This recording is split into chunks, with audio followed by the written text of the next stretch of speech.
Let us open our Bible on Psalm 62, verse 5. Please read. Praise the Lord. My soul, wait thou only upon God, for my expectation is from Him. So, ang aking kaluluwa ay naghintay lamang sa Panginoong Diyos o sa Diyos. And my expectation is from Him. Bakit sa Kanya lang tayo mag-expect at maghintay kung anumang ating hinihintay? Unang-una, because He is the God that renders according to our works. Siya lang yung nag-iisang makapangyarihan na Diyos na makapagbigay ganti o render. Yung bang magbibigay ng outcome sa bawat gawa ng tao. Kaya nga sinabi diyan, behold, I come quickly to give every man according to his works shall be. The heart is deceitful above all things and desperately wicked. Who can know it? I, the Lord. I, the Lord, that give every man according to his work. Kaya napakaganda na hindi ma-disalign yung ating ugnayan sa Diyos. Hindi ma-disalign o maputol ang ating pakipag-communicate sa Diyos, relasyon sa Diyos, pag-ibig natin sa Diyos, pagsunod natin sa Kanya. Ito na yung pinaka-importante na bagay sa buhay natin na huwag masira, huwag maputol, huwag manghina, huwag talaga. Bakit? Sapagkat siya yung pinaka-accurate. Alam mo, siya lang yung nagpapahayag ng ano yung nasa unahan. Siya yung nagpapahayag kung ano yung mangyayari. Paggawin mo yan, paggawin mo ito. So, yung Diyos, lahat ng impormasyon kaya niyang ibigay sa atin para makita natin ano yung unahan. Di ba sinabi ni David, "The word is a lamp unto my feet and a light unto my path."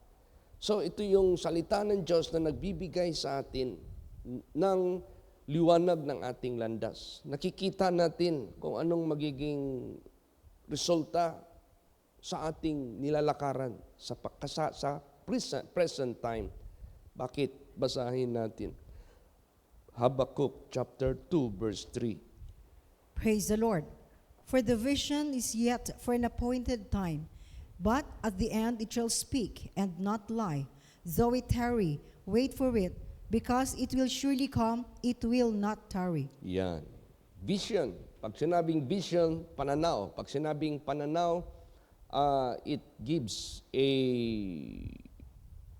scenario. It gives a clear picture na ano ang magiging mangyayari. For the vision is yet for an appointed time, but at the end it shall speak and not lie. Though it tarry, wait for it, because it will surely come, it will not tarry. Temporal man or eternal man, God declared it. If you do such thing, you will receive this. If you do such thing, you will receive that. Ano ang maging temporal effect? Anong maging eternal effect? Kayang-kaya ng Diyos ipakita at ipinakita na niya sa pamagitan ng kanyang banal na salita. Kaya pag napuno tayo ng banal na salita ng Diyos, maliwanag yung ating dinadaanan. Kitang-kita natin. Klarong-klaro.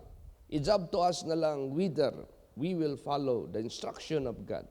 Pag meron tayong banal na salita ng Diyos, we can see what is ahead as far as eternity. Makikita natin. Yung unahan, kahit yung eternity, makikita natin what are there. Kung ano meron dyan. Kung ano yung meron doon sa itaas, anong meron doon sa ibaba. Those eternal or eternities, makikita natin. Now, paano natin makikita? Through the Word of God. Through God. By God, through the Word of God. Kaya napaka-importante talaga kung gaano ka-accurate yung salita ng Diyos. Basahin natin how accurate it is. Isaiah 55 verse 11. Praise the Lord. So shall my word be that goeth forth out of my mouth, it shall not return unto me void, but it shall accomplish that which I please, and it shall prosper in the thing whereto I sent it. Yes, accurate. Hindi babalik sa kanya na walang kabuluhan. Ibig sabihin yan, He will not be telling us such statement without effect, without fulfillment, without outcome. Either negative man or positive man. Either temporal man or eternal man. Lahat yan ay meron talagang accomplishment. Meron talagang tinatawag na fulfillment. So sinabi dito, so shall my word be that goeth forth out of my mouth, it shall not return unto me void. This could be spoken direct from him, or this could be spoken through the mouth of his prophet. This could be spoken by any means of revelation. Anong pamaraan ng Diyos? Pwede niyang gamitin ng animals to speak. Pwede niyang idaan sa panaginip, pwede niyang idaan sa audible voice, pwede niyang idaan sa angel, pwede niyang idaan sa direct sa kanyang mga propeta. Lahat basta galing sa Panginoon Diyos, sigurado yan, mangyayari yan. Gaano katibay ang batayan ng kanyang accuracy? Basahin natin. Matthew 24, verse 35. Praise the Lord. Heaven and earth shall pass away, but my words shall not pass away. Yan. Consider the heaven and the earth. This will pass away, but His words shall not pass away. Meaning to say, His word shall not fail, or His word shall not becoming non-effect. Talagang effective yan, talagang accurate yan, mangyayari yan. Kaya maganda talaga. Lagi tayo magbabasa ng Bible, lagi tayo makinig ng mga banal na salita na hinahandle ng kanyang mga tagapagsalita. Napaka-importante niyan. Kaso nangyari ngayon sa mundong ito, ang mga tao ngayon, mga reliyon ngayon, lalo na mga religions, ginadibatihan na nila ang Word of God. So, ginawa nila itong parang battle ba? Payabangan dito, payabangan doon. Dapat kasi ang banal na salita ng Diyos, kinakatakutan. Dapat kasi ang salita ng Diyos, isinasa puso, isinasa isip, at isinasagawa ng bawat tao sa mundong ito, so that the so-called promise of God shall not fail. Hindi mag-fail. If you disobey God, you will be cursed. If you obey God, you will be blessed. If you disobey God, you will be condemned. If you obey God, you will be saved. Ganun ang dapat maging impact ng salita ng Diyos. Kaso, ang salita ng Diyos ngayon, para bang sa Bisaya, karaw ba? Ginugulo-gulo ng masamang espiritu para hindi na ma-focus yung mga tao sa totoo at sa tunay na gustong ipaalam ng Diyos sa mga tao na impormasyon, na hindi na magkaroon ng magandang relasyon ang mga tao dyan sa Diyos. So, guluguluhin ngayon ng masamang espiritu. So, ang nangyayari ngayon ng mga churches ngayon, mga Christian man, lalo't na ang mga Christians, nagpapayabangan na. Nagmamataas na ang bawat isa. Naghahatulan na. Hinahatulan na nila ang iba. Kinukutya na nila ang iba. Hinahamak na nila ang iba. So, the Word of God, hindi ganun. The Word of God that is accurate, that is perfect. If you believe and obey, certainly you will be blessed, you will be saved. If you will not believe and if you will not obey, if you disregard, you will be condemned. Mapapahamak ka talaga. Kaya wala nang ibang pinaka perfect and accurate sa buhay natin, kundi ang salita ng ating Panginoong Diyos na dapat natin laging basahin sa pamagitan ng gabay ng Kanyang banal na Espiritu, maintindihan natin at maisagawa natin sa buhay natin, maingatan natin ang ating sarili, na huwag tayong maglapastangan, huwag tayong mag-disobey. Napaka-importante. Lahat pa naman dinideclare na ng Diyos, hinayag na ng Diyos. Yung mga parating, hinayag na niya. Look at the book of Revelation. Look at the book of Isaiah. Look at the book of Jeremiah. Look at the book of the prophets. Ang daming mga prophecies dyan na nangyari na at mangyayari pa. Pati yung end, hinayag na ng Diyos. What will be the end? The end of this world shall be burned with a fervent heat. Ano pa? What is the end of the ungodly? The ungodly shall perish. What will be the end of the righteous people, the obedient people? The end is eternal life. The end is blessedness. The end is brightness, light, future. Kaya lahat, nireveal na yan ng ating Panginoong Diyos. Kaya napaka-importante, if ever we expect, if ever we do wait, kung meron man tayong hinihintay, meron man tayong ine-expect, doon mo sa Diyos yan. Now, paano ka magbase sa mga bagay na hinihintay mo sa Kanya? Sa salita niya. Expect it. Praise the Lord. Mangyayari yan. He will do it. Not by chance. He will do it not by accident. He will do it accordingly. Kung ano yung sinalita niya, ano yung sinabi niya, ano yung gipromise niya, ano yung binigay niya na warning. Tingnan mo ang Diyos, nagbigay ng warning na, huwag mong kainin yan, mamamatay ka. Kinain, namatay. Hindi pwede magbigay ang Diyos ng warning without outcome as what He said. I am going to flood the whole earth because of the wickedness of the people. Araw-araw na lang, puro kasamaan ang ginagawa nila.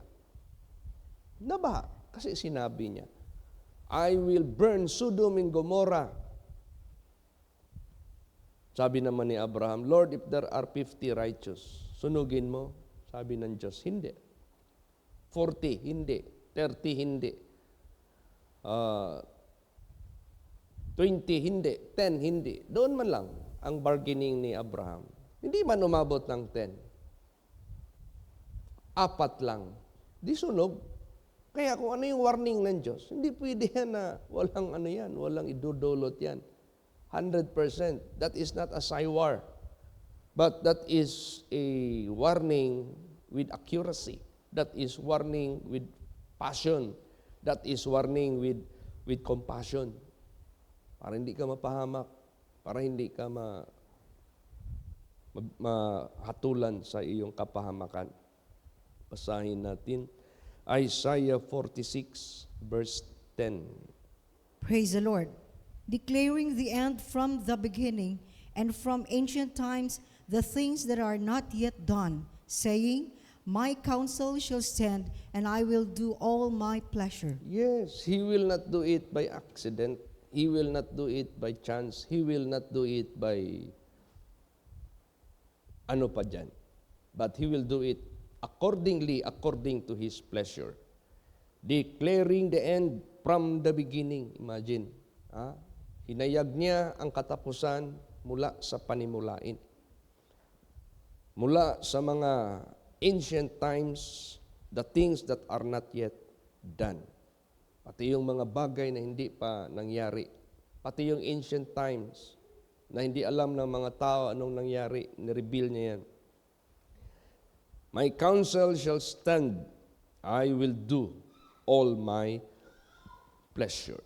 Kaya tayo na naghihintay sa Diyos, patuloy nating pagtibayin ang ating magandang relasyon sa Diyos. Yung inawit natin kanina, My Jesus, I love thee. Kung meron mang pinakamalaking pag-ibig na nangyari sa buong mundong ito, ang pag-ibig ng Diyos sa tao. Kaya nga sinabi diyan, no greater love that a man have done, that he laid down his life for his friend. Wala nang dakilang pag-ibig dito sa ginawa ng taong ito sa kanyang pag-ibig, na ibinigay niya ang kanyang buhay sa kanyang mga kaibigan. Hindi lang, ang dami man namang mga tao, si Jose Rizal naging sikat. Bakit? Ibinuwis niya ang kanyang buhay. para lang mabigyan ng maliberate lang ang Philippines from the Spaniard. Sino pang mga heroes ngayon sa sanglibotang ito? But the impact of those na ginawa nila, earthly, dito lang yan, worldly. Pero yung impact na ginawa ng Diyos, both ikabubuti ng buhay mo dito sa mundong ito at sa eternal na iyong patutunguhan, benefit yan. Sino pang hihigit yan? Wala na. Kaya, mahalaga yung pag-ibig ng Diyos na ginawa sa atin, mahalaga ang ating pag-ibig sa Diyos. Kasi, diyan magkakaroon ng magandang outcome sa pag-ibig ng Diyos na ginawa niya sa atin pag inibig natin siya.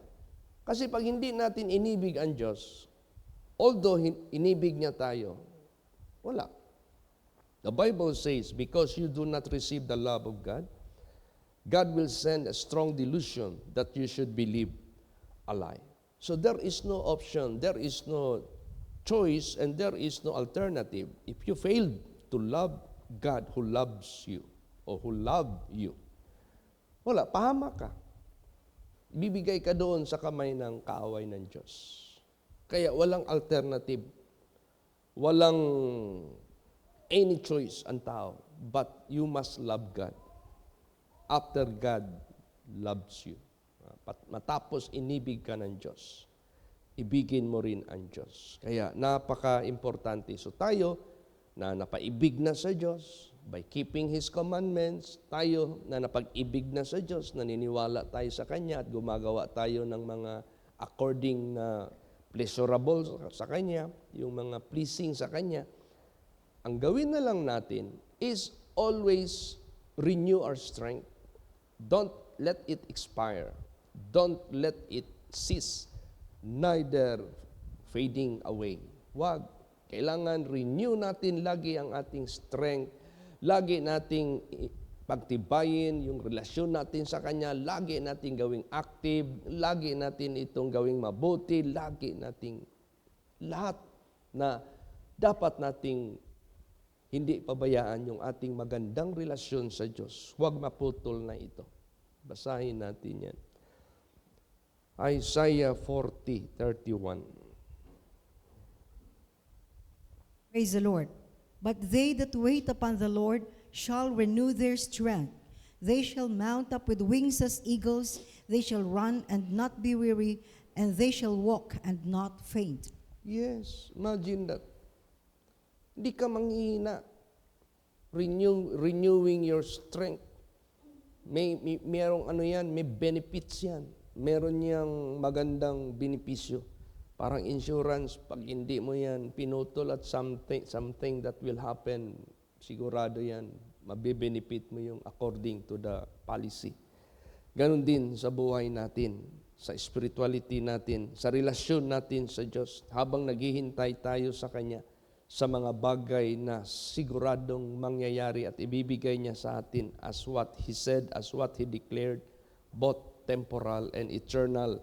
Kaya tayo na naghihintay sa Diyos, renew your strength so that you can mount up with wings as eagles, so that you can run without wearying, so that you can walk without fainting until the end.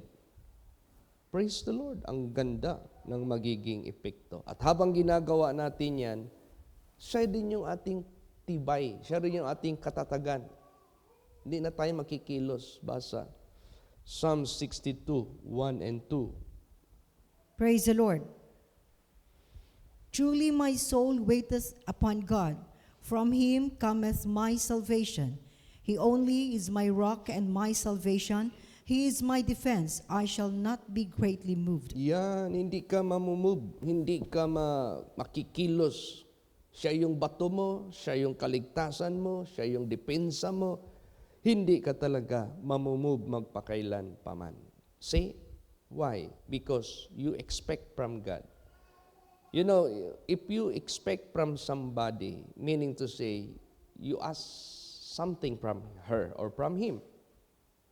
If you expect from your company, meaning to say, you have a good relationship with your company. You are working with the company, you are good with the company.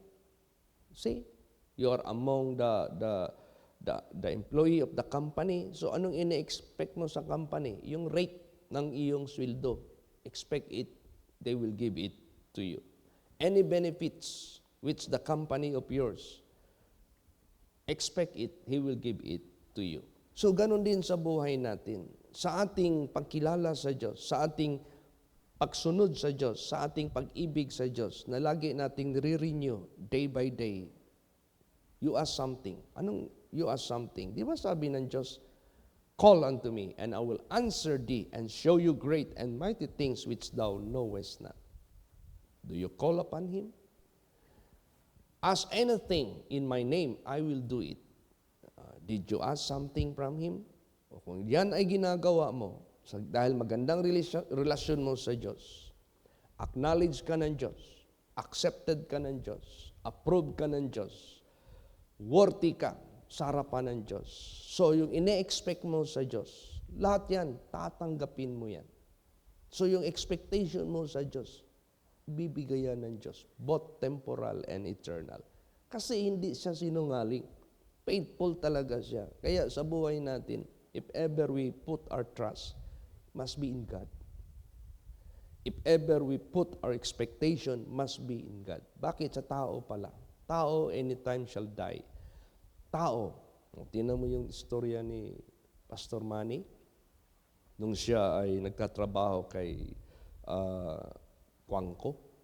Tapos napalapit siya sa Kwangko family. Siya yung ginawang personal security ng pamilya ni Danding Kwangko. Danding Kwangko, hindi yan basta-basta. San Miguel Corporation yan. Nangako siya, Manny, tapos na bang mga anak mo nag-aral? Wala pa, sir. O sige, paaralin ko yan sa Lasal hanggang magtapos. Manny, meron ka na bang house in lot? Wala pa, sir. O sige, bigyan kita ng isang unit. Ano man lang yun sa kanya. Peanut lang yun sa kanya. Namatay. Yung asawa, wala nang, hindi na pinulfill. Gana, sa buhay natin, if ever we put our expectation as we are waiting from doon tayo sa Diyos. Kasi siya lang yung talagang accurate, talagang. Pero gusto naman ng Diyos na kung maghintay tayo, mag-expect tayo sa Kanya, observe His ways. Hindi pwede na hindi mo i-observe ang ways niya. Hindi mo pwede na, hindi mo pwedeng hindi ibigay yung hinihingi ng Diyos sa buhay mo. Ano ba yung hinihingi ng Diyos sa buhay natin? We have to love Him. Praise the Lord. Now, how do we love Him? If you love me, keep my commandments. Sino talaga ang totoo na umiibig sa Kanya? He that hath my word, Jesus said. He that hath my word and keepeth them, he it is that loveth me. And he shall be loved by my Father. And I will declare myself unto them. Kaya, gawin natin yun. You must have the word of God and you have to keep it. At yan, pag na-establish yan sa buhay mo, expect everything what He said, everything what He promised, He will do it for you. Praise the Lord. Gagawin niya talaga yan sa iyo. Kaya napaka-importante talaga. Basa pa. Psalm 71. Psalms 37, verse 34. Praise the Lord.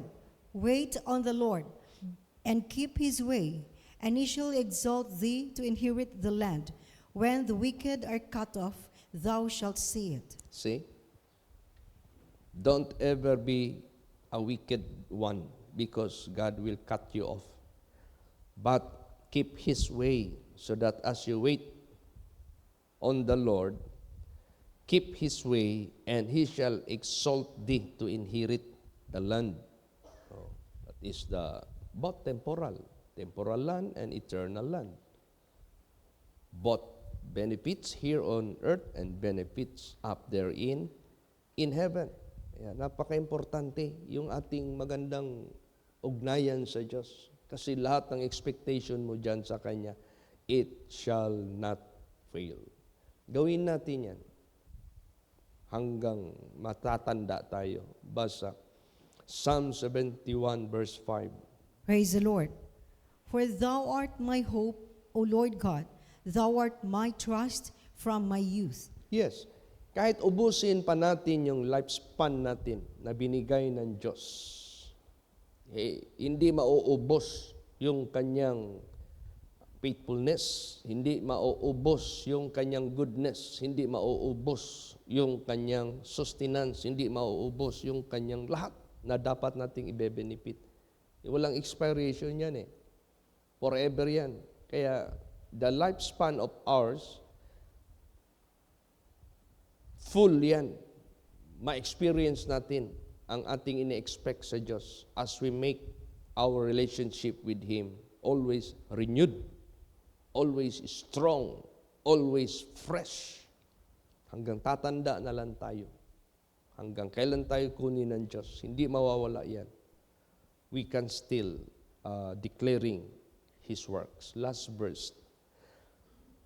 Psalm 71:18. Praise the Lord. Now also, when I am old and gray-headed, O God, forsake me not, until I have showed thy strength unto this generation, and thy power to every one that is to come. Praise the Lord. Aalis man lang tayo dito sa sanglibutang ito. Iiwan na lang natin yung mga blessings ng Diyos na ating natamo para matamo din ng ating mga anak, para matamo din ng ating mga apo, para matamo din ng next generation. So, sa buhay natin, wala na tayong the best legacy that we can live on earth because we are living anytime. Ito na, hanggang tatanda tayo, hindi maubos yung fulfillment ng pangako ng Diyos. At atin itong ituro, atin itong ipasa sa mga bata pa na mabubuhay pa ng mahaba sa sanglibotang ito para sila rin gagawa katulad sa ating ginawa. Now also when I am old and gray-headed, O God, forsake me not. See? You must be not forsaken. You must stay with God. You must continue in Him until I have showed thy strength unto this generation and thy power to every one that is to come. Power to fulfill all what He said. Power, all what He promised. Mangyayari lahat yan, both temporal and eternal. Kaya tayo mga anak ng Diyos, let's wait only upon God and make your expectation from God. It doesn't matter whom He will use. It doesn't matter what He will make a way. It doesn't matter when it is. It doesn't matter how long and how quick darating yan sa buhay mo. The vision is yet for an appointed time, but at the end it shall speak and not lie. Though it tarry, wait for it. It will surely come. It will not tarry. Praise the Lord. My word shall not return unto me void, God said, but it shall accomplish to which I please, and it will prosper whereto I sent it. Yun ang mga matatawag nating proof na ang ating mga expectations at ating inihintay sa Kanya, it will surely come to pass. Mangyayari lahat yan. Kaya tingnan mo, salamat tayo sa Diyos. Kung gaano niya pinalasap sa buhay natin ang Kanyang faithfulness, truthfulness sa Kanyang mga salita, sa Kanyang mga pangako. Kaya nga, sweeter ito than honey and the honeycomb. Hindi ka magsasawa. Perfect ito. Accurate talaga ito. Rejoicing the heart. Enlightening the eyes. Lahat na ng mga positibo na idudulot sa atin, nandito na lahat sa salita ng Diyos. Both temporal and eternal. Expect it. It will surely happen to you. Amen? Praise the Lord. Magsitayo po ang lahat. Hallelujah. Let us